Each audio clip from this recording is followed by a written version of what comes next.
Books, books. I like books. I'm gonna read them all.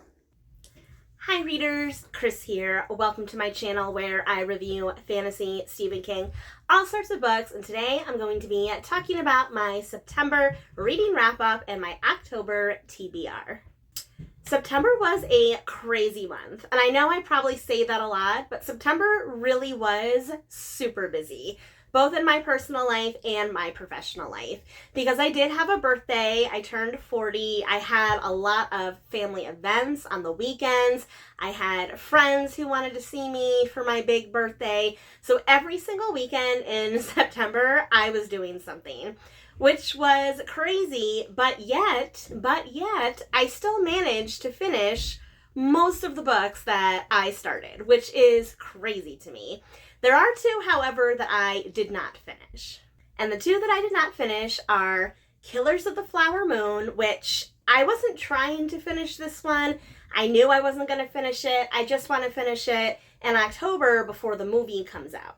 And then the second one that I didn't finish was Words of Radiance by Brandon Sanderson. I'm a little bummed I couldn't get through this one because I was really hoping to, but this book was over 1,000 pages and I just couldn't do it. I couldn't do it, but that's okay. I should finish it like literally this week, so that's okay.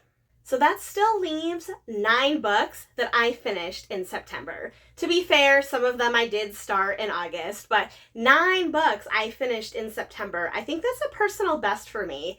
Yeah, I really think it is.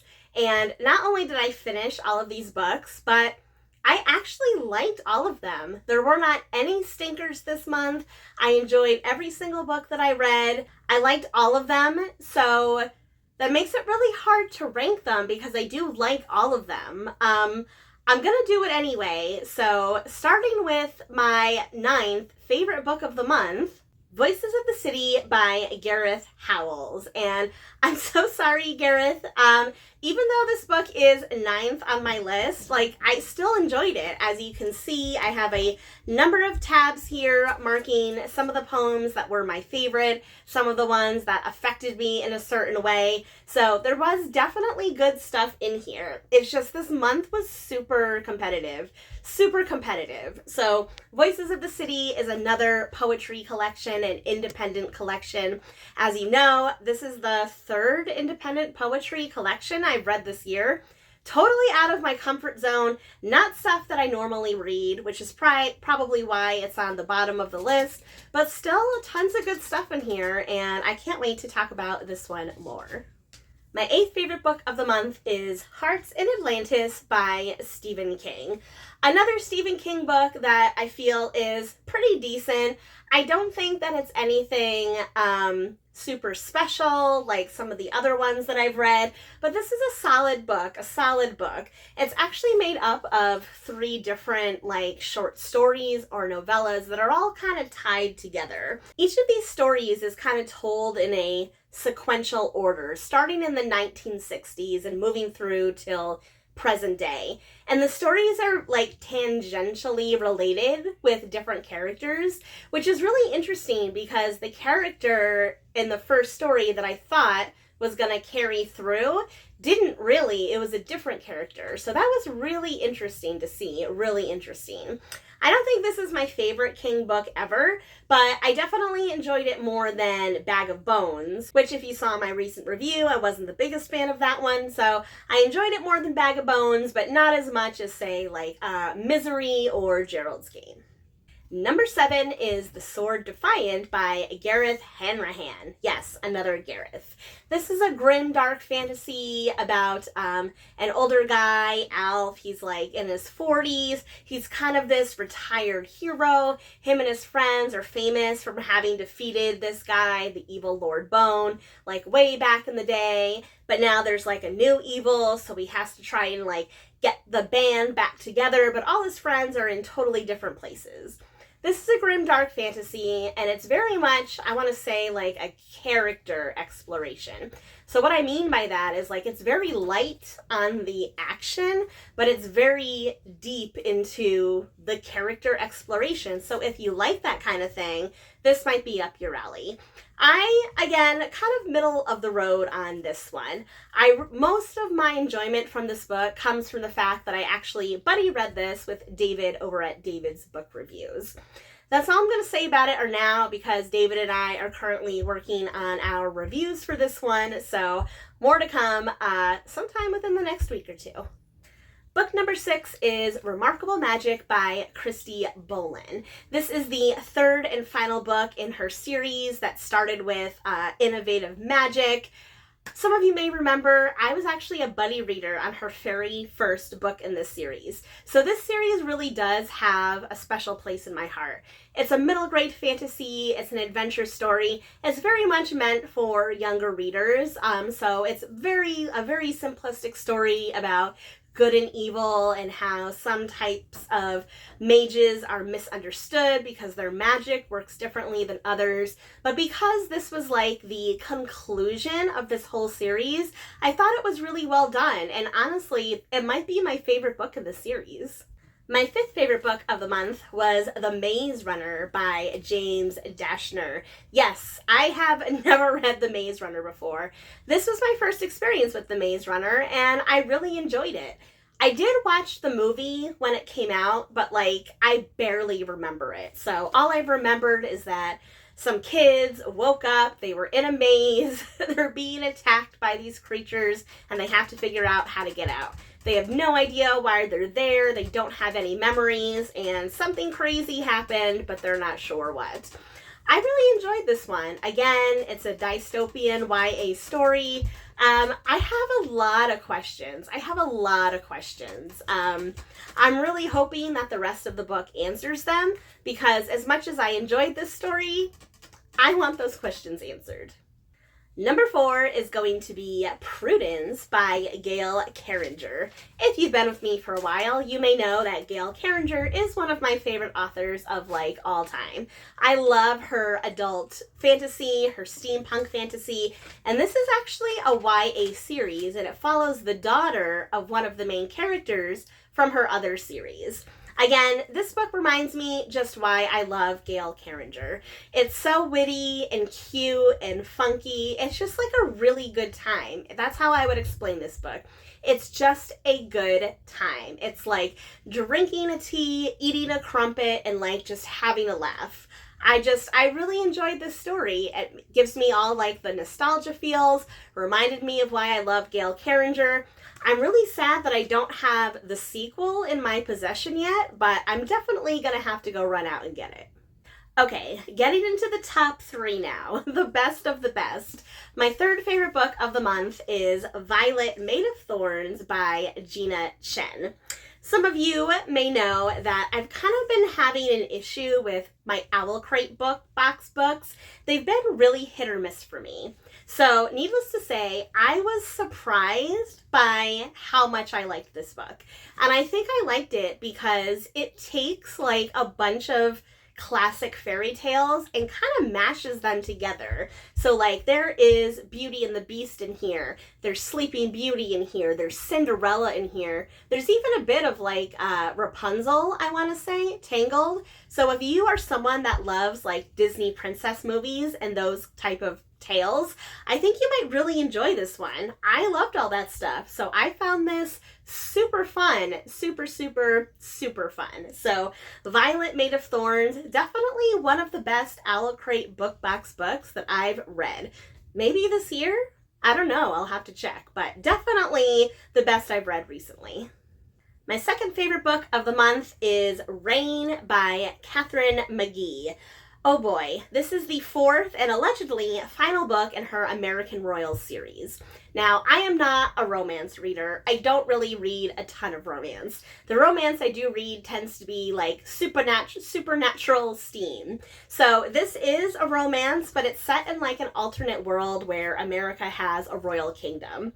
Now, I was a little bit wary of this book because it's very much it's very soap opera-y, very dramatic. One of the characters starts the book with having amnesia, and that basically everything that happened in the first 3 books she had forgotten. And I kind of rolled my eyes a little bit about that. I'm oh God, did you really need to do that? But I'm happy to say by the end, like, this book has a really satisfying ending, Even some of the villainous characters got satisfying endings. There's one character in particular, this girl Daphne, who's been kind of one of the main antagonists throughout the whole series. But like, I really wanted like things to turn out okay for her, and I'm not going to tell you what happened, but let's just say, like I said, the ending is very satisfying. The author did leave the door open for more, so who knows, maybe in the future she'll revisit it. And finally, that brings me to my number one favorite book of the month, and definitely going to be on my top 10 of the year list, Yellowface by R.F. Kuang. I think it's pretty clear that R.F. Kuang is one of my new favorite authors. There is nothing I've read by her that I haven't liked. I loved her Poppy War series, I loved Babel, and now this one, Yellowface. Wow, this book is just amazing on so many levels, and I can't wait to talk about it. We have a young girl named June Hayward. She has a friend who is an Asian American. Her friend is a successful writer. June is not. June watches her friend die, and then she takes a manuscript that her friend had been working on that no one else had seen before, and she publishes it under her own name and takes credit for it. What happens from there is like this crazy exploration of the publishing industry, this crazy exploration of social media and what it means to belong to one group on the other, to be canceled or not be canceled. Like, there is just so much in here, and like all of her books, she asks very tough and challenging questions. Does the punishment deserve the crime? Does someone who does this, do they then deserve all these horrible things, you know? Is someone racist for thinking a certain way and acting a certain way? Like, there are some really fascinating questions in here, some things that really make you think, and I just loved it so much. I cannot wait to do a deep dive on this one, so get ready. All right, those are all my September books, so now it's time to dive into my October TBR. And of course, once again, I've decided to challenge myself and just read a bunch of stuff. So I'm going to start off with my recommendation of the month, the Stygian Collection. This is another short story collection from fellow booktubers. Some you may recognize, such as Vio, Dave and Olive over at Book Blather. They actually had a Kickstarter to get this book published, which I did contribute to. So as part of me contributing to the Kickstarter, I got a copy of the book. I've been waiting to read it. I thought October would be the perfect time for some, spooky, gothic, atmospheric reads. So I'm really looking forward to diving into this one. Next up, I'm continuing my Stephen King journey with Dreamcatcher. Now, I did read Dreamcatcher before. I read this book in college. I don't really remember much about it. The only thing I remember about it is I remember it being funny, and I think one of the characters gets like possessed by an alien, and he talks to the alien in his head. They have this like internal communication going on, and I know there's something in here about bacon. That's pretty much all I remember about this book, if that's even true, so I'm curious to find out. For my adult fantasy, I am still reading Words of Radiance, obviously, but since I should finish that like this week, I do have a second adult fantasy picked out, and that is Masters of Death by Masters of Death by Olive Blake. I think that's how you say it. I have never read an Olive Blake book. I know she wrote the Atlas 6, I think it's called, but this came in an Owl Crate adult fantasy book. This is only the second one I've gotten. I didn't read the first one. Second one I've gotten, again, I felt like the title and the cover and the black sprayed edges make it a good choice for October for Halloween, so hopefully that turns out to be true. For my rando book of the month, I am still reading Killers of the Flower Moon. However, I think I should be able to finish that book about about the halfway point through the month. If I do, I am going to try to squeeze in this small book, and that is Hide by Kiersten White. Again, I picked this up on a buy one, get one half off. It's a pretty short book. It's only about 200 pages. So I'm hoping that if I can finish Killers of the Flower Moon by the 15th or 16th, then I can squeeze this one in before the end of the month. Next up, I have my YA fantasy of the month, and I have succumbed to peer pressure here. I have succumbed to the peer pressure. I'm going to read Fourth Wing by Rebecca Yarros.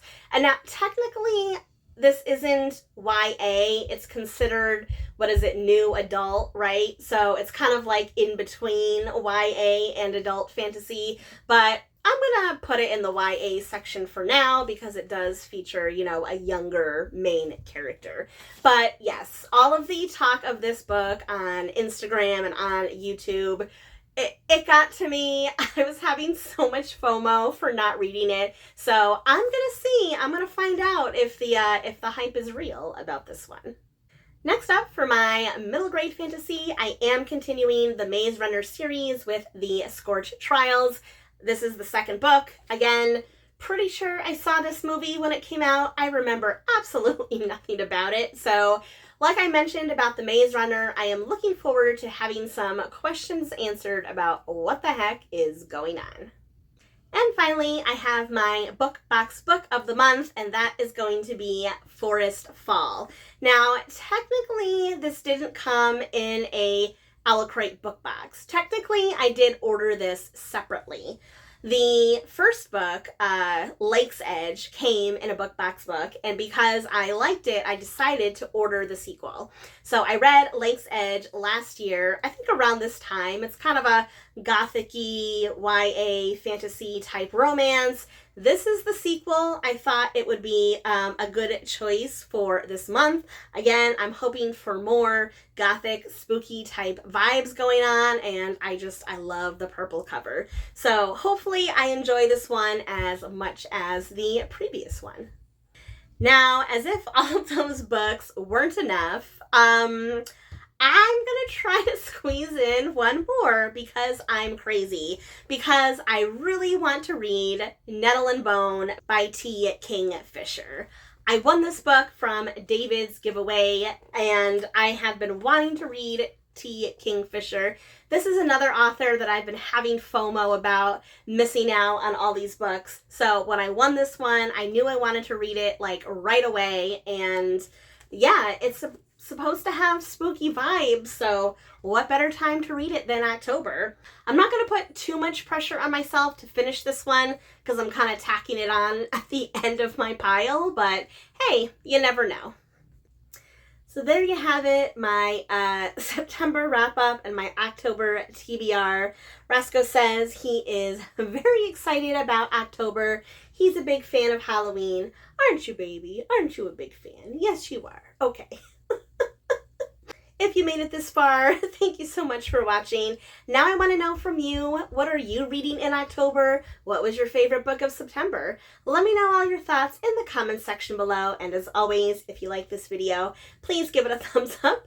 If you're not already, please subscribe to my channel for more bookish stuff and more furry friends coming your way soon. All right, everyone. Happy reading.